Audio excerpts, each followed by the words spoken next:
right, and we'll be underway here in just a moment to watch these players do battle. For those of you who are new to Legacy, you're going to see a lot of one-mana cantrips, some very inexpensive creatures, and likely a lot of wasteland action as well. And the Tropical Island's going to start things off here in round number 1 for Shrout, and we are underway as Pikula is kind of nodding his head as he's playing against the deck he's been playing for some time now in Temur Delver. Yeah, so, I really like these first positional turns of Delver matchups. Lands, you said, are such an important resource at this point. Shrout did start things off with a Nimble Mongoose, while Pikula does have a copy of Delver of Secrets. In for one does come Shrout. And we are aware of the glare issues at home, so we will get those fixed for our viewers so you can get a better look at that Nimble Mongoose and Tropical Island on Shrout's side. In the meantime, though, we'll talk you through it, though. It is very hard to have too many lands in your opener in this matchup, but each of these are 18 land decks. You see Chris thinking there and actually deciding that he wants to go ahead and trade away the Delver with Nimble Mongoose. Do like that play from him as a threshold of Nimble Mongoose is one of the harder things for his deck to deal with. Yeah, you know, with Delver in this matchup is obviously a very, very powerful card, but Nimble Mongoose is a card that can't be targeted, of course, so getting that thing off the table is probably ideal, as now Pikula will play a young Pyromancer. We'll see if this does resolve. Yeah, Chris Pikula set up much better at the moment. To see Shrout going for a Force of Will pitching Spell Pierce here. Shrout's hand is some extra Tarmogoyfs. It'd be great if he had a second land, but there are 2-drops here. I mean, because Chris Pikula was able to get out in front with the young Pyromancer, his cards, he'll have the option to use his cards like Daze to further that advantage. Now, I know it may look like Pikula is playing a Temur Delver deck as he picks up a Tropical Island to play Daze, but that Tropical Island is mostly there to facilitate Deathrite Shaman and be able to gain life. Pikula now is going to play another copy of Young Pyromancer, and now he'll play a Gataxian Probe for free. So he's going to take 2 to get a good look at Shrout's hand. Shrout's hand does contain Tarmogoyfs, as you did mention, so Pikula will write that information down. He'll also get an Elemental token from the Young Pyromancer. Yeah, good situation here for Pikula as he now has a creature on the board, uncontested. And yeah, you see those 2 Tarmogoyfs of Shrout can hit the second land. He can hope to hide behind the Tarmogoyfs for a while, but without a removal spell for Young Pyromancer, even that is an only temporary solution. So assuming Pikula did remember the trigger, again, an Elemental token is on the way, and there it is. Of course, Dylan Donegan's Elemental token from being the Season 4 champion of our Invitational last year. And actually, you know, Chris said, I don't want Dylan Donegan, I want Chris Van Meter instead. So, and a little smile there from the pro. I do like the inclusion of Young Pyromancer in these decks. Just the ability to have one creature and then kind of play this tempo game where you sit behind a creature and then incrementally gain value for doing what a blue deck wants to be doing. A Brainstorm here from Shrout on the main phase. Pikula does attempt to daze it. That's why he's got another Elemental token on the battlefield. Shrout dazed back. So Brainstorm's going to resolve. Shrout will draw 3 cards and, of course, put 2 back here in just a moment as he does consult his hand.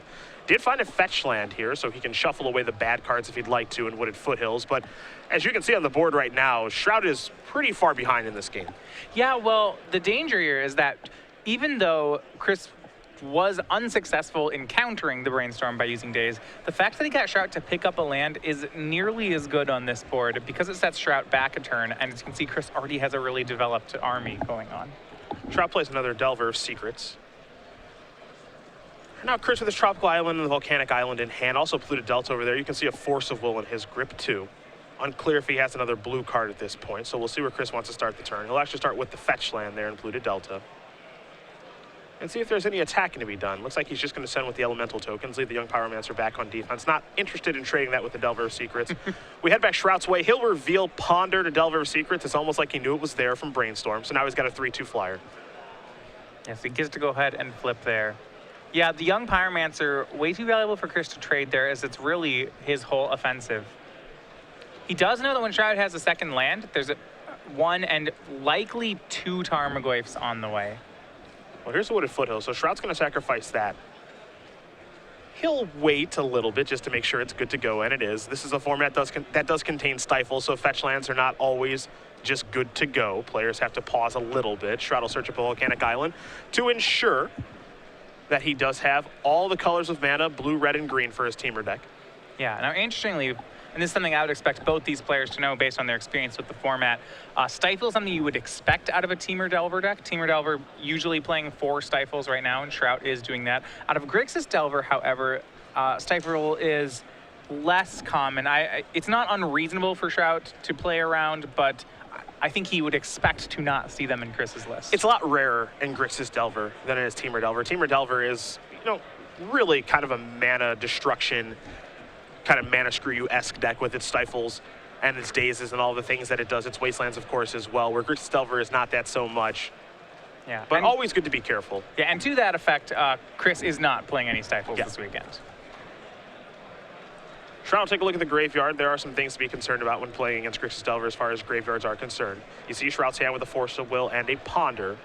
So the question now is, does he have interest in cantripping with the Ponder, or maybe holding up Force of Will plus blue card? But it looks like he will play a Ponder. And this is one of the most interesting things about a Delver Mirror, is that you saw a board where Shrout had a 1-land hand. He spent a turn actually just doing nothing, didn't hit his second land, eventually had to pick up his only land, and yet, 4 turns down the road, Shrout is definitely in this game. The decks are so efficient that they just need very little to operate. Yep. You see the Tarmogoyf die there, representing it as a 4/5. Shrout's going to keep with the Ponder, so he's done resolving that. The creatures are going to come into the red zone. An Elemental Token will jump in front of the Tarmogoyf. Delver's Secrets, the flipped version, Insectile Aberration will come across for 3 in the air. And now all of a sudden it feels like Pikula is the one behind. And now here's a Lightning Bolt to go after Young Pyromancer. So that's gone too. Yeah, and I agree with that. Pikula does feel like the one behind. He had an early Young Pyromancer, but it seems like he wasn't able to convert it into enough damage that once Shrout was able to stall out the board, the fact that Tarmogoyf is a larger creature than Young Pyromancer has flipped this in Shrout's favor.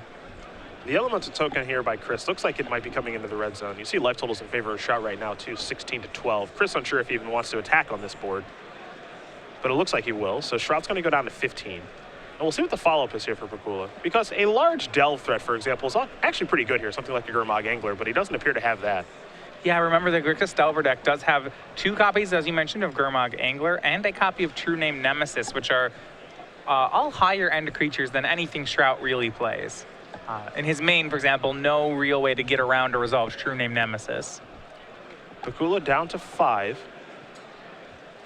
Shroud at 15. Looks like Deathrite Shaman was the draw. Boy, the Temur Delver deck just doesn't waste time in going after the life total. No, not at all. And, and that's one of the interesting things. When Chris was ahead, he was using his advantage to create 1/1s, kind of nickel and dime Shrout for a while. As soon as Shrout got ahead, Chris Pikula was at 20 life not very many turns ago. This is a Force of Will removing a Spell Pierce to go after that Deathrite Shaman. Excuse me, removing a Spell Snare.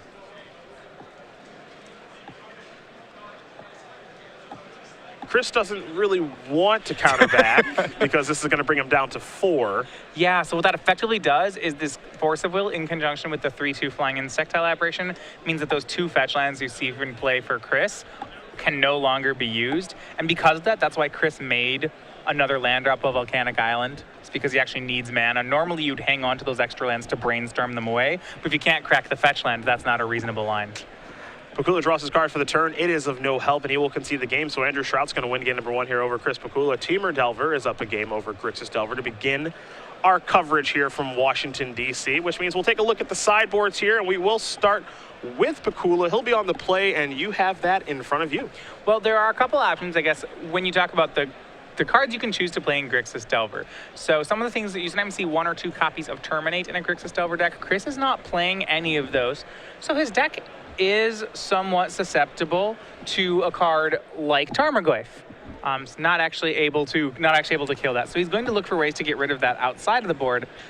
Does have a copy of Dismember. It's a lot of life, but I think he still might want to go for it. Tarmogoyf's a really big threat in this matchup. Outside that, we look at other things he has.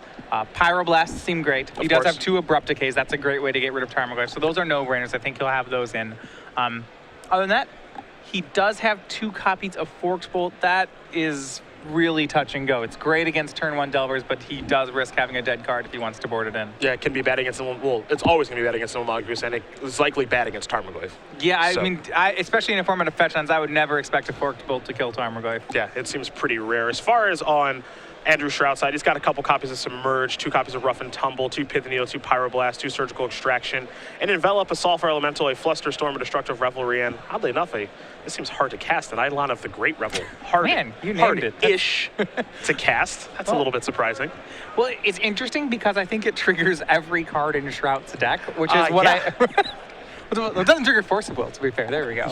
You win, I guess. The options here they're pretty good. I mean, we see Rough and Tumble a lot in these kind of decks, and there are plenty of creatures to kill on the ground. Rough and Tumble is very, very good in these Timber Delver decks because the Mongoose is a 3/3. Tarmogoyf is, of course, bigger than 2 toughness, and Delver Secrets, when it flips, it flies. So as far as creatures to kill, you've got Young Pyromancer and all of its tokens, Deathrite Shaman, an unflipped Delver of Secrets. So I expect to see some number of that card come in. You mentioned the blast effects. I expect to see those as well because they typically come in the mirrors. And we're not going to find Submerge here. Maybe we'll find Flusterstorm. Right, I think you mentioned that. You talked about Submerge because in these Delver mirrors, historically Submerge has been just one of the best cards. When you think about, there's actually no green in the, well, there can be green. There's a tropical island. There is a tropical island, and so it's interesting. So the effect on Submerge is that it can be cast for free as long as the player casting it has an island and the opponent has a forest. Yeah. Now, the question is, it's a little bit of a cat and mouse game. Does he expect Chris to fetch Tropical Island? If he does, the Submerges are actually pretty reasonable cards, but it's a big risk on Shrout's side. It's pretty rare that I think will come up in this particular matchup. We know Chris did draw Chris drew Tropical Island in game number 1, but I don't think he's going to be actively searching that card out. I suppose we can watch how the next game unfolds to find out. But in the meantime, we will very quickly talk about the Star City Games newsletter before heading back down to the match, where it is your source for Magic Gathering news. You can get the latest on the SCG Open Series. You can watch the Open Series match of the week, which could be this match that we're watching right now between Andrew Shrout and Chris Pikula. Receive exclusive deck lists and advice from Shaheen Sarani currently. He is taking care of all of that for this month on the newsletter. You can catch up on all event results. And, of course, an exclusive cardboard crack comic. Best of all, it is free to sign up for StarCityGames.com/newsletter for more information as we are ready to head back down to our match to watch Chris Pikula do battle against Andrew Shrout. We just wanted to get those viewing problems taken care of for you, so you got to take a look at Matthias and I's beautiful face as we analyze the sideboard, talk about the newsletter, and now to the real stars of the show here in Chris and Andrew. Yeah, great game 1 there by Andrew Shrout, though. Things looked grim for him initially in the game, just not hitting those mana sources. But it's interesting because the Grixis Delver deck and Chris Pikula was not able to punish Andrew for being on 1 land. All they really would have taken was a wasteland from Chris to get that game. What that is indicative of is 2 things, really. 1, the power of Wasteland. Had Chris found one, he probably wins the game immediately. But 2, really the power of Tarmogoyf to be able to stabilize in this matchup. Having a 2-mana 4/5 against Grixis Delver, and, to be fair, Chris didn't draw particularly well once we got a little bit deeper into the mid-game, but that 4/5 was a huge problem for him. The Young Pyromancer tokens had to chump, and then all of a sudden, Chris is being clocked and then killed immediately. So that's how this Teamer Delver deck works. Yeah, post-board, Chris will have to play a little more of a modular game. The ability to sit behind Young Pyromancer is going to be more difficult. Especially you mentioned the card Rough Tumble. I would expect to be a big player in Shrout's post-board plan. He has a 1-for-1 answer with any amount of Young Pyromancer tokens. So game number 2 is going to be underway here between Chris Pikula and Andrew Shrout in just a moment. Chris will be on the play, and Delver aficionado is Chris. Also, the artwork for Meddling Mage, an iconic Magic card. Both these players do have Pro Tour top 8s to their name. And one of them eventually here will have a victory to start off the day. Andrew Shrout currently up a game here over Pikula. And I expect to see a lot of this Delver action this weekend, as we mentioned right at the top of the show. There will be some lands here this weekend, of course, as well. And some Miracles, which many argue is the best deck in Legacy right now. Yeah, Chris Pikula there, you see over on the left, he is the Meddling Mage. It's the rare from Plane Shift. Back when Wizards of the Coast had Invitationals, this was a prize granted for the Invitational winner. Big fan of that card. Yeah. There aren't all that many Invitational cards that still see Legacy play, and I think, Chris did well by himself by the card. He got to have a say in designing the card by really coming up with a card that has stayed relevant through the years. Ahead of his time. A Deathrite Shaman is how things begin here for Chris. We will be heading Shrout's way. Looks like he's going to start with the Tropical Island. You can see that Shrout does have a copy of Stifle in hand. And no turn 1 play, huh? No Ponder. No Ponder, yeah. no Wasteland, no nothing, no Nimble Mongoose. Well, I mean, it's even possible that if he has a turn one play, but it's his only turn one play, that he just can't afford to run it into a daze. So he may have to wait a turn to cast it. And if he's holding up something like Stifle, that's a reasonable play to do. Now, there is a Stifle on that Misty Rainforest. You wonder how much that's going to set Pikula back. Yeah, right, because Deathrite Shaman gets to use the land after it's been stifled. Well, now here's a daze, so let's see if this resolves. It does. So this is actually a pretty good exchange here for Shrout. I know he's behind a land now because he did have to daze, but Stifle took care of the fetch. Now there are no lands in the graveyard. Yeah, and that turn one Deathrite Shaman is just being a pain for Andrew. Because if you look at this, he has a card like Wasteland in hand as well, as long as a hand that's somewhat long on lands. So if he could just waste Chris's land and then leave the board empty, I think Shrout would do it in a second tier. But because that would leave the board with a Deathrite Shaman still on it, you see instead he's going with a Ponder route, building up more toward a late game. Now this Ponder did find a copy of Rough Tumble, and it looks like that's what Shrout's going to leave on top, and looks like potentially draw in this situation. No, it looks like he's decided to take a Tropical Island instead. He's got, as you mentioned, his hand's a little bit long on lands. He's got a fetch land in hand too, along with the Wasteland and now a Tropical Island. So lands don't appear to be the issue here for Shrout this game. Well, what I like about, having a lot of lands in this matchup is as long as you can convert your mana disruption into 1-for-1s, it's great to have a lot of lands. You can trade your wife's lands with your opponent's lands. If you can trade removal spells with Deathrite Shaman, he can really challenge Chris to keep hitting land drops, and that's a challenge that Chris may or may not be able to hit. Pikula does have spells to play, so he will start with a Ponder. He'll take a look at the top three here. Pyroblast, a Scalding Tarn, looks like another copy of Deathrite Shaman. We'll see if Chris wants to keep these cards or not. And this is really the chess match here. Chris has to think, is Shrout trying to LD me? If so, I need this land. Or maybe this Deathrite Shaman. Deathrite Shaman's probably better than a land, unless you're trying to play around Rough Tumble. Looks like he's going to keep with the Ponder. There's also a copy of Preordain in hand, Delver Secrets 2. And he may have walked into a bit of a trap here. There's Delver of Secrets. Deathrite Shaman's going to remove a land. Oh my, I hope he's not playing a Deathrite here, and he is. Boy. That is, he has walked into this Rough Tumble. Assuming Shrout does have, it's gonna hurt. Assuming Shrout does have that red source of mana, I believe he does have a Flooded Strand in hand. Now, of course, in this situation, it's not as cut and dry as just saying, yeah, just cast your Rough and Tumble and kill everything, like maybe it would be in other formats because there are free counter spells in this format.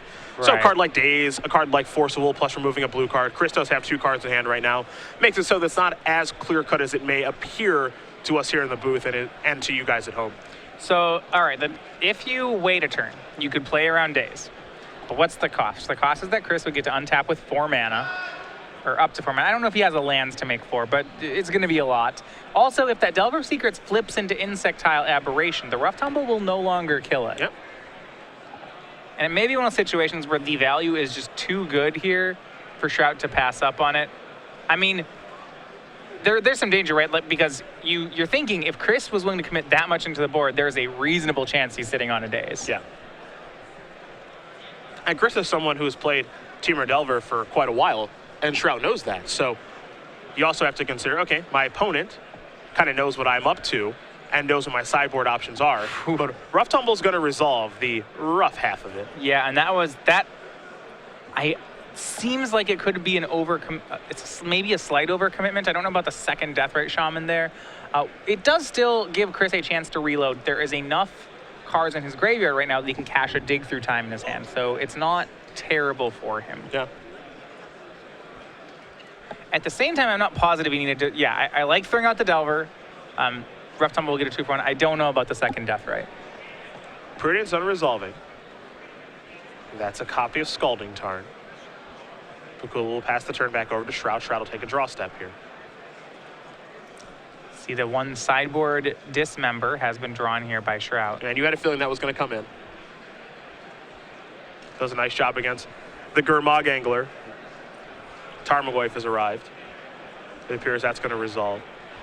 Pikula going to sacrifice a Scalding Tarn. Looks like you might have an attempt here at Dig Through Time, assuming he does have 6 cards in his graveyard. But we know that Shrout does have a blast effect in his hand. I believe Pyroblast currently. Yeah, one of the interesting things, I believe Chris has boarded out some number of lightning bolts, which makes the dismember even stronger here. Which makes sense. Lightning bolt, not a particularly strong card from Chris's side. Here's an attempt to dig through time. I would be surprised if Shrout lets this resolve. Yeah, I mean, you expect Chris will find 2 blue cards with it, or 2 relevant cards. Because of that, you would just as soon Pyroblast the dig through time. You know, the options here for Shrout, he does have Pyroblast. He also has a copy of Spell Pierce in hand. Just trying to figure out which counter he wants to use. He's going to go with Spell Pierce to take care of the dig. Now we head back Pikula's way. All he can do is pass the turn back. Feels very reminiscent of game number 1 now, where Tarmogoyf is going to reign supreme. Well, that 3-for-1 in Rough Tumble may be the story of the game. Chris had a reload and dig through time in case the worst happened, but Shrout was ready with the answer. And you see now Shrout's going to go to work on Chris's lands. An interesting decision on what to kill there. You've got Volcanic, who can cut him off of red. You can take care of Underground, so you cut him off of black. He opted to cut Chris off of red mana with the Wasteland. Here comes the Tarmogoyf. Yeah, and I think that's young Pyromancer is one of the best ways that Chris could stabilize his board, to be Pyromancer into a lot of cantrips. So I like that Shrout started on the red mana. Well, another Wasteland there is going to take care of an Underground Sea. Chris was able to draw one this turn, but Chris's hand is actually kind of gutted with some red cards at this point. Pyroblast, Lightning Bolt, and I believe young Pyromancer in hand now too. Shrout going to play a Wooded Foothill. As you see, the life totals here at 19-8 in favor of Andrew. And he'll just pass the turn back pretty comfortably as Pikula will draw. I believe it's another red card. Yeah, what I like about Shrout's pass there, he has a Brainstorm in hand, but he's simply not casting it because he's not forced to at the moment. Looks like he'll lead out on it now, though. He sat on it for a couple of turns, but now he's going to draw 3 cards. He'll put 2 back, and he already has the Wooded Foothills in place, so he can shuffle away the bad cards if he'd like to. Yeah. Some number of Lightning Bolts still left. Chris, yeah, you're right, with 2 in his hand right now. You know, it looks like Shrout has some interest in trying to press his advantage while Chris is having some sincere mana issues. Brainstorm is done resolving. Shrout going to follow up with a Nimble Mongoose. And now a Delver. And just everybody. Spell Pierce is the draw, and it's an extension of the hand. Andrew Shrout's going to win this match here over Chris Pikula. 2-0. Tamer Delver will take care of Grixis Delver. And Andrew Shrout gets his tournament off to a very nice start with a win over a very skilled Delver pilot. Yeah, Andrew Shrout winning there on the back of Tarmogoyf. Both times was able to stabilize and get ahead with the Tarmogoyf, which is a card that is just very difficult for Chris's deck to answer outside of really Abrupt Decay, which he didn't have at the time. Yeah, it's a difficult card for him to take care of. You know, as we mentioned in the sideboarding portion, Dismember is, of course, an option. But for the most part, it is kind of a hard card for Pikula to get off of the table, and we saw that in actually both games, as Shrout was able to win both of them with Tarmogoyf.